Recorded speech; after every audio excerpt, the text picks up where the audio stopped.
Hello বন্ধুরা, এটা হচ্ছে একটা সন্ধ্যাবেলাকার ভিডিও। তো সন্ধ্যাবেলার টিফিনে আমি কি বানিয়েছি সেটাই আর কি আপনাদের সাথে শেয়ার করব।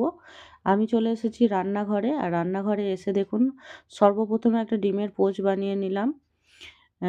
এটা হচ্ছে আমার বরের জন্য। সকালবেলা টিফিনে দিতে পারি না, তাই সন্ধ্যের টিফিনে ভাবলাম একটা ডিমের পোচ বানিয়ে দেওয়া যেতেই পারে। তার সাথে বানিয়ে নিচ্ছি আমি একটু পাস্তা। পাস্তার জন্য আমি সমস্ত রকমের মশলা রেডি করে নিয়েছিলাম। যেমন ২ টো পেঁয়াজ, ১ টা টমেটো, একটা কাঁচা লঙ্কা, রসুন সমস্ত সব কিছু একসাথে মিক্স করে আমি মিক্সিতে পেস্ট করে নিয়েছি। তার সাথে দিয়ে দিচ্ছি সামান্য একটু চিনি, আর দিয়ে দিচ্ছি নুন পরিমাণ মতন। তার সাথে দিয়ে দিচ্ছি একটু সয়া সস, আর সামান্য একটু দেব আজিনোমোটো।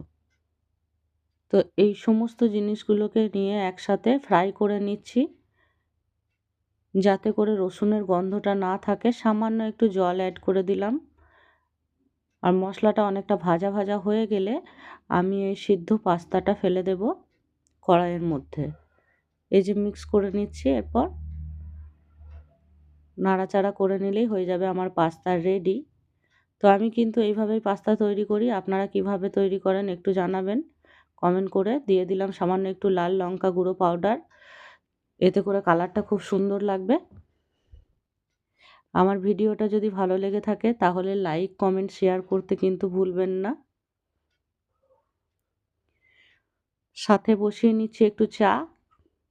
এই যে আমি এই কাপ দুটো কিনে নিয়েছি। কালারটা কেমন হয়েছে একটু কমেন্ট করে বলবেন।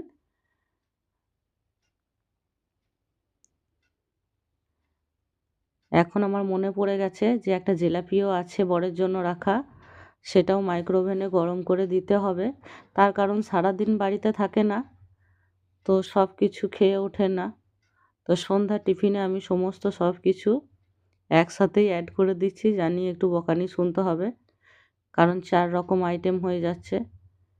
এমনিতেই বেশি রকমের খাবার খেতে পছন্দ করে না। তবুও কী করব, আমিও নিরুপায়। সারাদিন বাড়িতে থাকে না, সব খাবার জমা হয়ে যায়। তাই একসাথে অনেক কিছু দেখলে রেগে যায়। তাই এই যে ছোট প্লেটে করে দিচ্ছি পাস্তা।